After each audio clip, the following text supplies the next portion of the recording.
بسم اللہ الفتاح العلیم۔ سوال یہ ہے کہ اگر میت کی طرف سے قربانی کی جائے تو گوشت کا کیا حکم ہوگا؟ یعنی کوئی شخص قربانی کرتا ہے اپنے والدین مرحومین کے لیے، دادا جان دادی، نانا نانی، پیر و مرشد کے لیے، غوث پاک سرکار کے لیے، پنج تن پاک مولا علی پاک کے لیے، یا خاص حضور صلی اللہ تعالیٰ علیہ وآلہ وسلم کے لیے قربانی کرتا ہے، تو سوال یہ بنا کہ فوت شدگان کے لیے قربانی کی تو اس کے گوشت کا حکم کیا ہوگا؟ کیا گوشت صدقہ کریں گے یا خود بھی کھا سکتے ہیں؟ جواب یہ ہے کہ اس کی دو صورتیں ہیں۔ پہلی صورت یہ ہے کہ اگر میت نے وصیت کی تھی کہ میری طرف سے قربانی کرنا،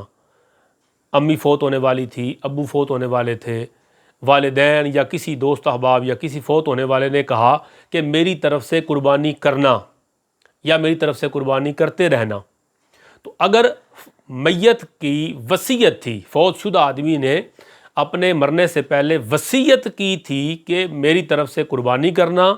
تو اگر وصیت پر قربانی کر رہا ہے تو اب وہ قربانی کا سارا گوشت صدقہ کرنا واجب ہے اگر وصیت کی تھی۔ اور اگر وصیت نہیں کی تھی، یہ اپنے ذوق کے ساتھ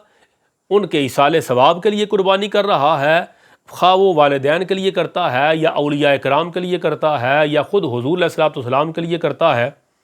وصیت پر نہیں کرتا بلکہ اپنے ذوق سے کرتا ہے، تو ایسی قربانی پھر نفلی قربانی ہوتی ہے۔ اس کا گوشت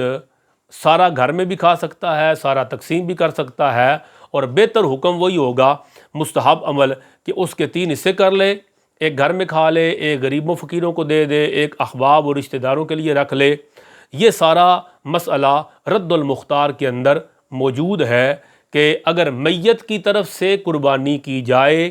تو خلاصہ کلام یہ ہوا کہ اگر مرنے والے نے وصیت کی تھی کہ میری طرف سے قربانی کرنا، تو پھر اس کا سارا گوشت صدقہ کریں گے،